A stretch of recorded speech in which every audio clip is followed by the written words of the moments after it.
যে তারা কিন্তু যে প্রতিটি গাড়ির যে ধোঁয়ার পরিমাণ কতটুকু ঠিক আছে কি না সেটি কিন্তু তারা এখানে পরীক্ষা করছেন। এবং আমরা দেখছি যে এখানে কিন্তু একটি যে মোবাইল কোড সেটি কিন্তু এখানে বসানো হয়েছে। এবং আমরা দেখছি যে বেশ কয়েকটি গাড়িকে কিন্তু যেসব গাড়ির যে ধোঁয়ার মাত্রা ঠিক নেই সে সকল গাড়িকে কিন্তু তারা এখানে যে জরিমানা সেটি কিন্তু তারা করছেন। আমরা দেখছি এখানে কিন্তু যে মোবাইল কোড বসানো হয়েছে এবং প্রত্যেকটি গাড়িকে ধরে ধরেই কিন্তু যে তাদের যে জরিমানা সেটি কিন্তু করানো হচ্ছে।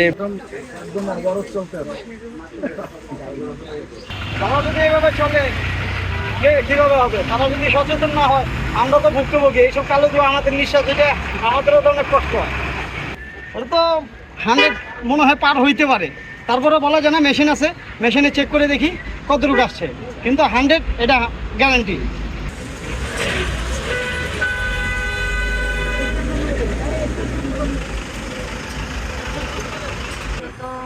ডিজেল চালিত যে বাসগুলো সেটা কালো ধোঁয়া পরিমাপ করছে।